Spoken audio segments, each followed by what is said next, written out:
talking. You seem to have been the first one in a lot of ways, as far as the students that entered into competition, the first cage fighter that came out of Ram. So you may as well be my first guest on this podcast. I mean, you have a point when you put it that way. I've been the first pancake in a lot of different situations, so why not? Yeah, it's a thrill, brother, and I'm glad to Me have too. you. Thank you. Me too. Um, and we've been through a lot together. We've No been through a kidding. lot together and learned a lot from. I've learned just as much from you as I'm sure you've learned from me. So Thank you, man. I um, appreciate you saying that. yeah, it's my pleasure to not only have you as my first guest here, but also just you're a strong part of the academy.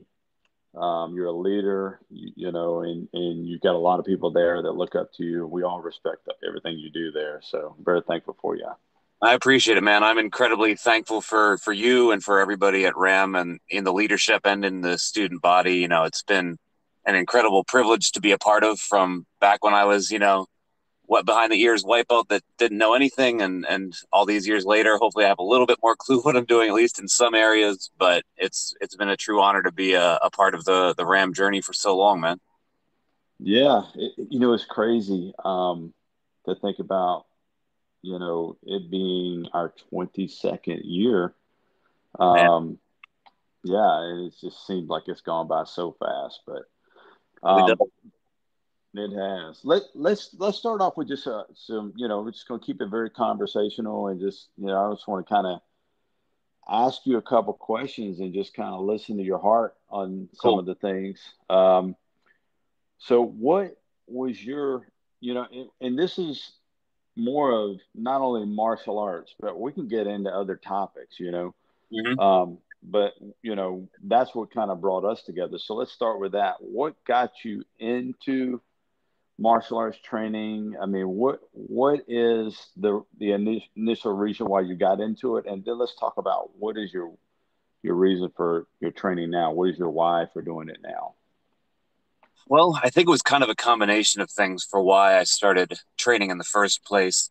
Um, Oddly enough, initially it really wasn't because I wanted to compete. I don't think that was really something that had crossed my mind too much when I first, darkened the doors of Renaissance Academy. I think a big part of it was just, growing up, I was always kind of the guy who got involved when somebody was being picked on as a kid. I was always kind of the guy who was too dumb to not walk away when somebody else was, in a bad situation. And eventually I figured maybe I should probably have some idea how to defend myself if I was kind of find myself in these situations.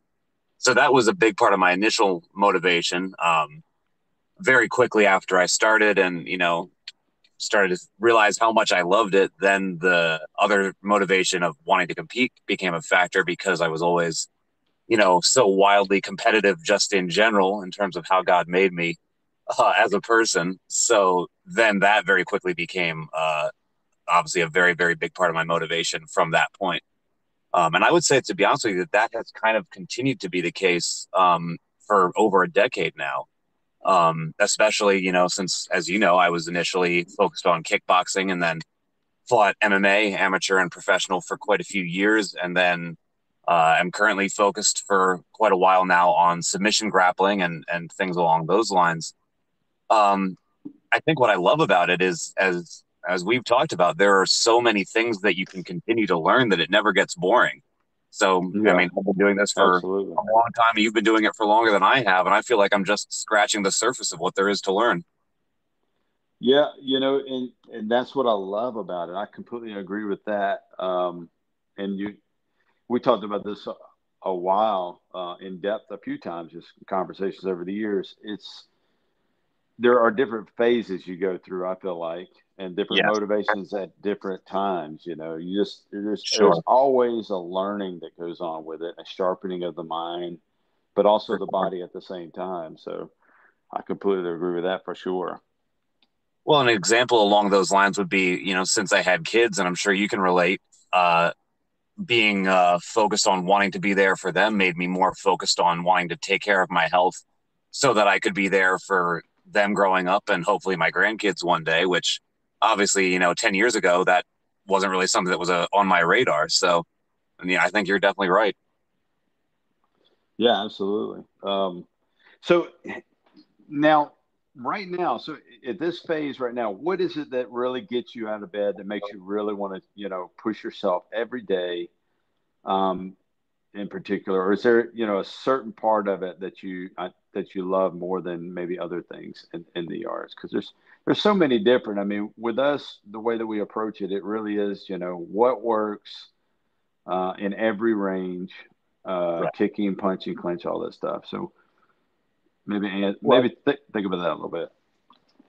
well, competitively speaking, of course, I primarily compete under very types of submission grappling rules, whether it's EBI rules or ADCC rules or fight to win rules or anything along those lines. So obviously the jujitsu and the wrestling and the grappling styles, and obviously some striking for the CJJ events, would be the main focus of my training, just in terms of that's how I, pay my bills. That's how I provide for my family. Um, but in terms of why I love doing it still, after over a decade of being an active competitor, well, I mean, let's be honest. Like, as well as I do that when I first started, many, many years ago, I was not naturally good at this.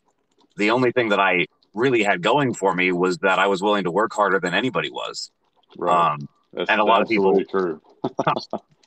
I mean, for better or for worse, maybe it's a good thing, maybe it's not. But at least in this context, it was the only thing that I really had going for me because I was going against people in competition that were faster, stronger, more athletic, bigger, what have you. Right. So after, I started to find my feet underneath me and gradually became competitive in low level amateur MMA and then professional MMA and then lower level submission grappling and then, higher level professional grappling and then elite world class black belt level professional grappling. And as I became competitive at each of those tiers, I kind of look around now and I'm like, there's not too many worlds left to conquer, Mm-hmm. but I didn't come this far just to come this far. Yeah. I mean, it's everything that I accomplish in my life is 100% in God's hands. And I will be incredibly grateful for all of the blessings that He's given me, no matter what the rest of my life holds. But there is no reason, as far as it depends on me, that I can't go from one of the best in the world to the best in the world. Yeah. Now, again, that's in God's hands, and we'll see what the future holds. But why not go for it? So at this point, that's what gets me out of bed in the morning is I can go even farther than I have. So let's see how far I can go. Yeah. I admire that about you, and you are the hardest working student. I mean, I have had thousands Mm-hmm. of students come through over the last 20 years, and I can't think of ever having anyone that has worked harder than I've ever had you, as far as you on the mat. I mean, day in and day out. That's Um, the thing that you and I both know. There's a lot of people who say they'll work hard, and there's many who will work hard for a while, and then they right, get bored or they get distracted or they get a boyfriend or a girlfriend or whatever the case may be. right, I'm not impressed with somebody who's willing to work hard for a few months or even a few years. Like, it's going to take a lot more dedication than that if you want to be truly great. right. Absolutely, and people see that on the mat. I mean, a lot of people draw that energy. And that's the one thing about jujitsu and martial arts in particular, especially on the competitive side. You're going to hit that wall at some point. You're going to be exhausted. You're going to be sore, Mm-hmm. and you're going to start questioning your reasons. Do I And actually want to do this? yeah, and you know that's that's why it is iron sharpens iron, because when you're weak, someone else is in there pushing, and it's a motivation Yes. for you. You Yes. know. Um, 100%. I mean, yeah, and even on the hobbyist side, I think that is true as well. Maybe not Yep.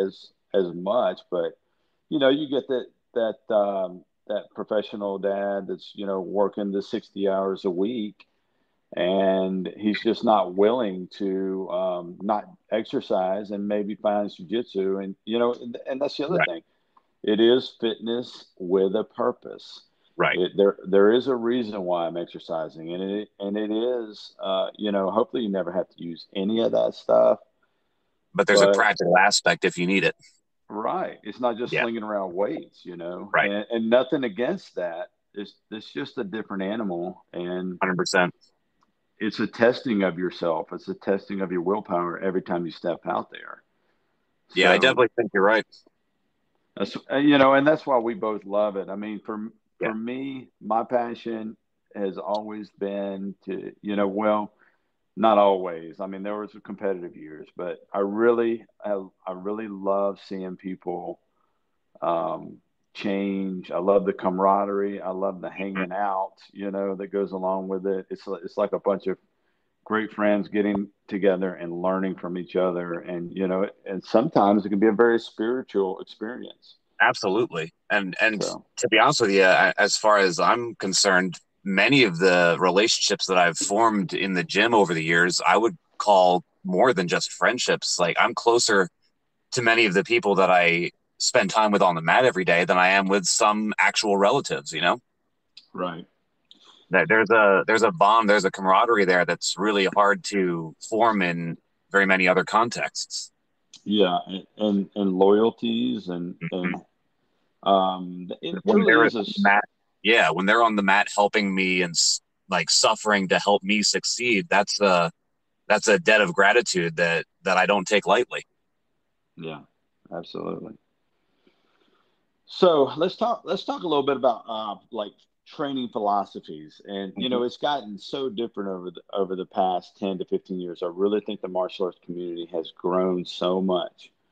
Um, but there was a time, and I remember very clearly that it was very taboo to train in different styles. It was not seemed to be as respected as it is today. Right, Uh, some of the old guard kind of thought it was very disrespectful, and I think you and I, us coming from that, I'm really personally have always been more of a martial scientist, and I think about the mat as a laboratory, and a lot of those concepts come from just being a fan of Bruce Lee for all those years. right. They use any technique that works, and that's what do you think as far as philosophies? What do you draw benefits from as far as that is concerned? Is there some ways that you like over others? Well, I definitely agree with you 100% on what you mentioned a moment ago about the benefit of taking what works and having that be really the catalyst that you apply to everything that you do in your training. I think that's something that I learned first from you. And I think it's one of the things that we definitely both feel very strongly about. Obviously, you and I have different interests and different directions that we like to take our training. And, we're two different people, but that's an area I think that we are pretty much on, like, see eye to eye on. Yeah, absolutely. Because I don't have a lot of use for anything that you can't prove to me actually works under pressure. And we know, like, whether it's in, jujitsu with flashy Instagram moves that wouldn't work the second somebody actually like smashes you, or whether it's, more traditional style, kung fu that doesn't work if somebody throws a right cross down the middle. Like, whether you want to say modern or traditional, there's both aspects that get a little bit too unrealistic for their own good. And we've seen plenty of that. So I think it's really important to have that uh, testing of everything that you do. And then on the other side of the same coin, like you said, you can find things that do work in so many different places. It doesn't have to be, and in fact, it's probably not going to be all in Muay Thai or all in Jiu-Jitsu Right. or all in karate. Like you can find good things from all of those and many, many other places. And learning how to combine them, or the better you're able to combine them, the more complete and well-rounded of a martial artist you'll become. And that's that continual striving for perfection that we're all chasing. Yeah. One of the principles I really like about Bruce Lee was, he talked about aliveness a lot. Mm-hmm.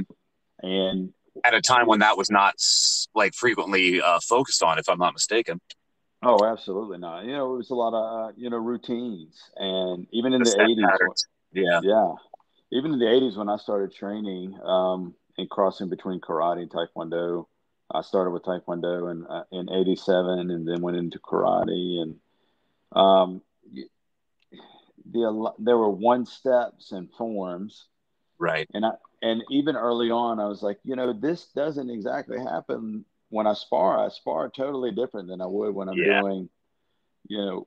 So when I started Thai boxing, that the shadow boxing was exactly how I fought.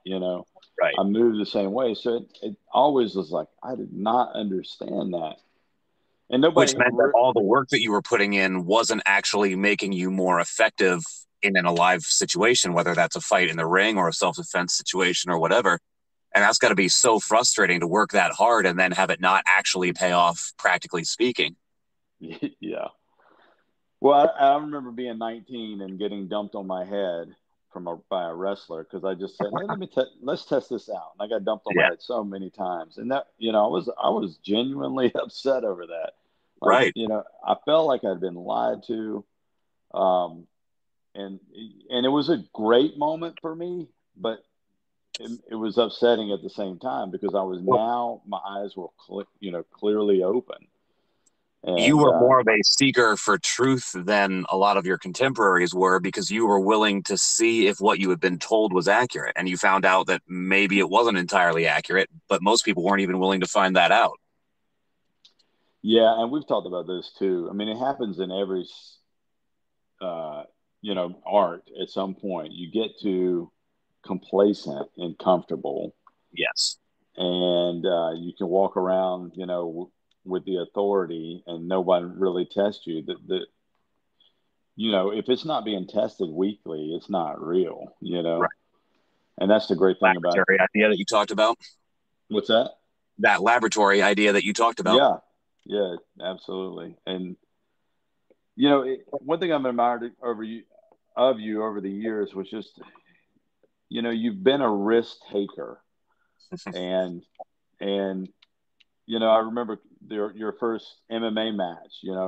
You've always gone in there and left it all in the cage. I can never think of Thank any you. time that I've ever cornered you or watched you compete and you haven't gone out there and given it 100, I appreciate that. 110, really. That's the goal. Make it entertaining one way or another. And that's the thing. You only have the one time around. Mm-hmm. Um, I think Brandon Lee said, we think we have this endless well of time, and we don't. Right. We have a short window, and you've gone out, and I can sincerely say that you have gone out and given it every year I've known you your Thank you. absolute best. So nothing but respect on I that for appreciate it, sure. Coach. That's definitely my goal. You're absolutely right. Like you said, I mean, you don't know, we could get into a car accident every single time we get in the car and life could be over. There's no guarantees for how many more chances I'll ever get to do what I love. It might be hundreds, it might be zero. We don't know. Yeah, So make the most of every chance that we got and, you know, let the cards fall where they may. absolutely. So here comes the challenge there, and we can talk about this balance. How have you had moments in your career where you just felt like, because here's the trick: your family, you have kids, you have your competition, relationships. I mean, when you're single, it's different, but when you're balancing work, children, family, you want to talk on that a little bit? Maybe give us Absolutely. some thoughts on that. I think that is a very important issue, but I don't think that it's only one that becomes an issue when you're married or when you have kids. I think what Right. you are trying to balance changes, but the fact that you're going to try to balance multiple things is not going to change. And sometimes I know, like, we look back on the days before we had kids as being so easy, but we forget with the fog of distance that there was a ton of stresses that we had when we were trying to juggle classes or a million other things when we weren't sure how we were going to pay rent the next month. Like, there's always stresses in life, and there's always a broad range of things that we need to juggle at the same time. Now, Right. in terms of once I have a family and once I have a wife and kids, then it becomes a little bit more than just balancing different stresses. Then it becomes about priorities and making sure that the people who are the most important in my life are treated in a way that would make that clear, that would make that evident. Yeah. Now, I think a lot of us have a lot more opportunity to do that than we like to admit. I know a lot of people, sadly, who try to use their children or their spouses as a scapegoat for them not being willing to actually put good effort into their training. When the fact is, they're spending a lot of time staring at the TV, ignoring their family, or going to the bar, or doing a million other things. No, this isn't about your family. You're just using them as the scapegoat for your own laziness. So it's easy to fall into that trap as well. Does that mean that making your family a priority is wrong? No, absolutely not. That needs to be a very, very high priority in life. But let's make sure that that's actually what we're doing. So for me, in terms of my life priorities, I need to put my faith, I need to put God at the top, then I need to put my family immediately below that, and then I need to put my profession as a martial artist immediately below that.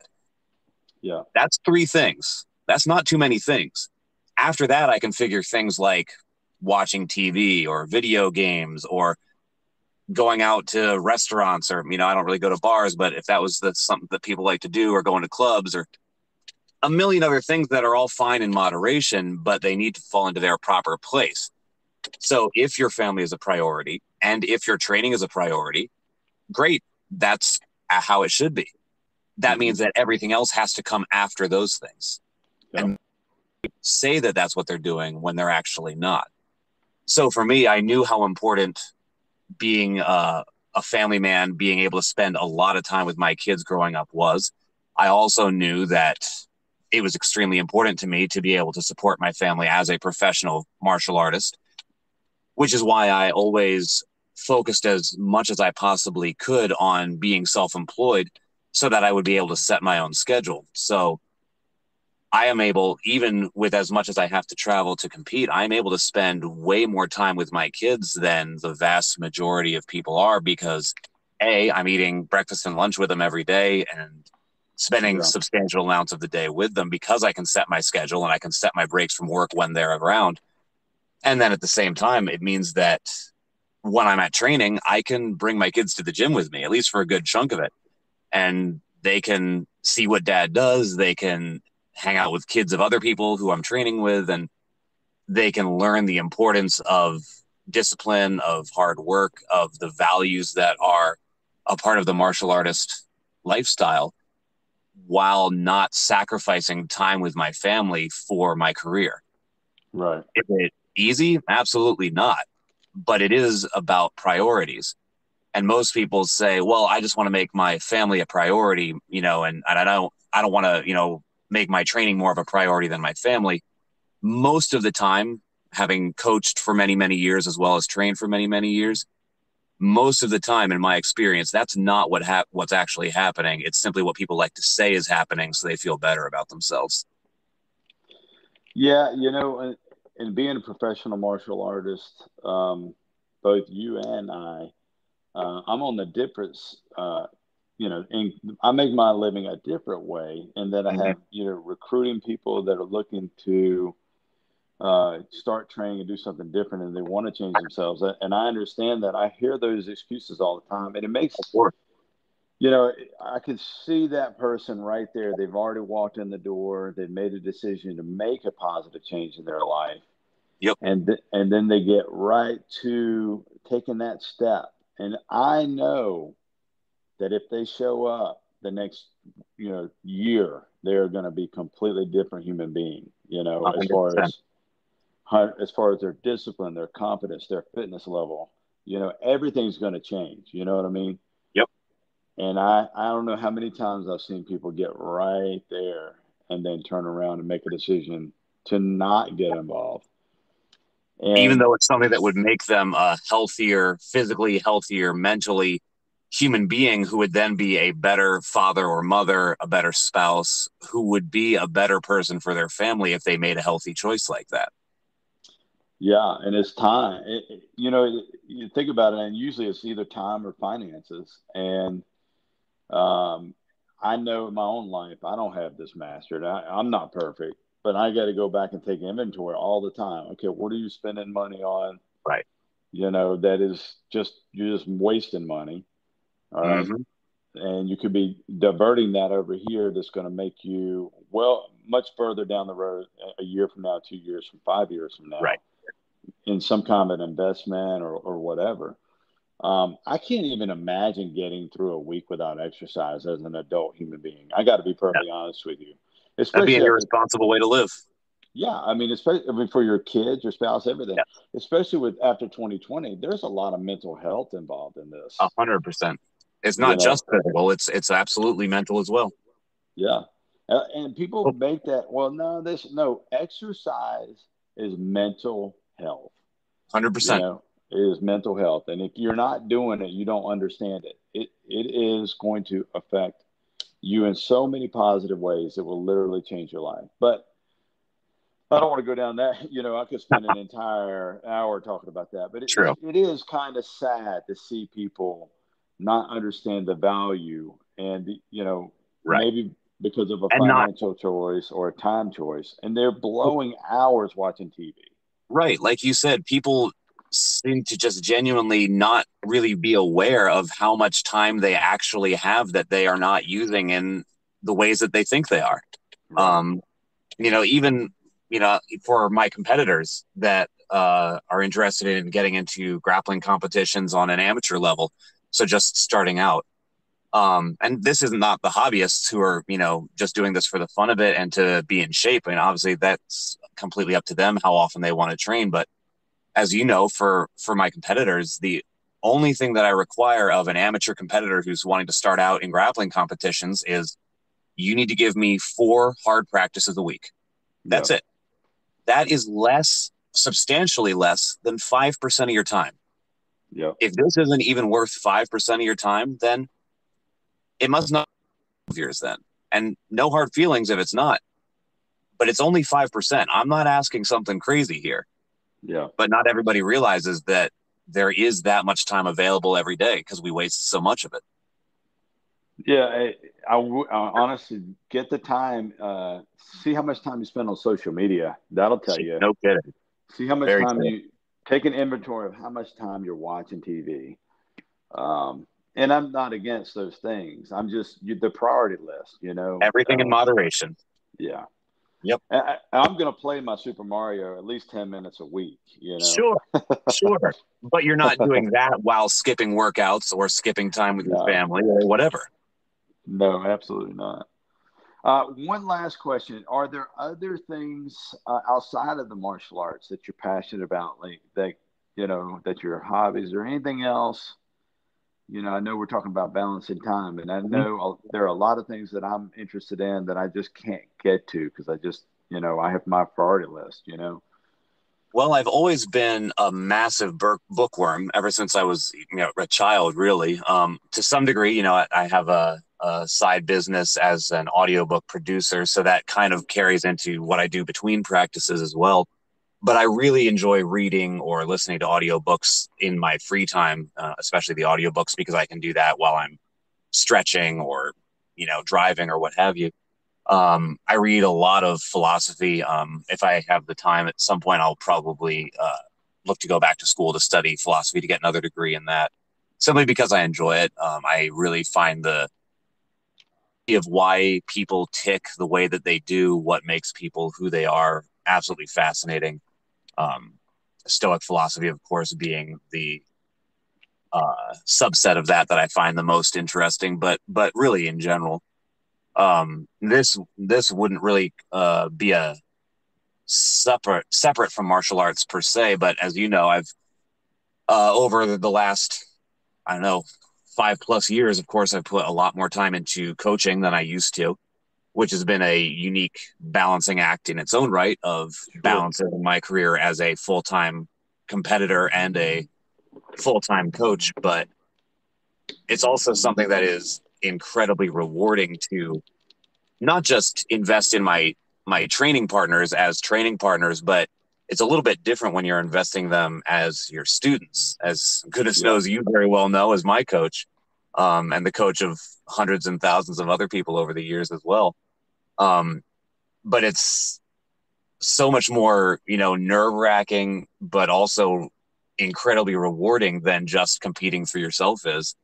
Yeah, So absolutely. learning how to juggle both of those at the same time is a unique balancing act, but that's also incredibly rewarding as well. So that's puts what I do in perspective as a competitor as well, Absolutely. I've seen and kind of observed this over the years that the best people on that martial arts on the floor long term are the givers and the ones that help teach and things like that, even the competitor side of it. And maybe Mm-hmm. I'm wrong, but just I have observed so many people that come in and just eventually get into coaching, but they're also active and they're competing. It sharpens the saw when you're delivering that information. That's Um, cool. and you do a great job of balancing those two things as well. Uh, Thank and, and and to be transparent, there's some risks that we took in the business and some of that was kind of thrown on you um, out of necessity, and Yeah. I appreciate you stepping it up and filling that Well, we've role. got But a we've got a great team of, the leadership at the gym that everybody kind of plays different roles, but we're all rowing in the same direction. And, you have your job and I have mine, and everybody else in leadership has theirs, but it all moves in the same direction. absolutely. And we've gone a little bit over, but I do want to ask you. I thought that was going to be the final question, but I thought of one. What would Okay. you tell somebody who is thinking about making a change? Where would you direct them? I mean, is there a book you would start them with, or is there a word of encouragement that you might have for that person that just doesn't know what to do? They've hit the wall in everything that they've tried to do, and you're in that spot where they really want to make a change, but they just don't know what's that step. You know what I mean? Um, hundred anything that you would percent. recommend? Well, it's kind of funny that you say that because I think I mentioned this a little bit earlier. Something that I tell all of my competitors, and it's 100% true, and you can vouch for it because you were there. I was not Caleb McAllister TM when I started out. I sucked at this when I started out. I got my butt kicked at first. I was not naturally good at this. I was not one of those people that walked in the door and just had all the, techniques down immediately and could just walk through it and everything came easily. It came very, very, very difficult for me in a lot of ways. But something that I tell everybody who is feeling like they're not talented enough, that there's trying because it's not going to work out for them, why bother competing? Why bother training? Why bother trying to better myself in any sense? Because it's just going to be a waste of effort anyway. Something that I like to tell them, and this may be a nerdy reference, but it always spoke to me, is the line from Peter Parker, Spider-Man, the "I always get back up." I mean, sometimes it's that simple. If you keep getting up long enough, eventually you're going to win. Like, you haven't lost until you stay down. I don't care how many times you get tapped, you get back up, you get back into training, and you try again. I don't care how many times you had no uh, energy to even continue to even try to train. I don't care how many times you feel like your training partner is just picking everything up twice as fast as you are. Okay, get back up. If you are stubborn enough to keep getting back up long enough, you can do absolutely anything. Yeah. And I absolutely truly believe that. And that's pretty much the story of my career. I have to agree with that 100%. And I do think that is, I was personally like that myself in that I just was awful at jujitsu. I Mm-hmm. mean, awful. And Same here. I just refused to stop. And then eventually the people that I started with were gone. I was left, the only one left from Yep. the old, guard. And it's funny, but so much of success is what you just said. I do believe that, if you get it quick, you don't appreciate it. I've seen so Right. many talented people, and talent to me seems very common in some ways. But it's absolutely heartbreaking sometimes when you see how much talent goes to waste because people aren't willing to use it. They're not willing to put in the work, you know. And sometimes yeah, the less talented but more stubbornly hardworking people are going to accomplish far more in the long run. there's a lot to be said for just being stubborn, refusing to quit. Yep. I agree with that 100. Well, it's been an honor, brother, and Thank you. you know, you are the pilot, uh, Coach Jamie podcast. Our very first, and you know, I couldn't have started it with any other person. It was And an honor to be here, Coach. Thank you so much for having me. yeah, my pleasure. And thank you for taking the time on a Saturday, man. We will Yes, see sir. you on the mat on Monday. Thank you, brother. You bet. My pleasure.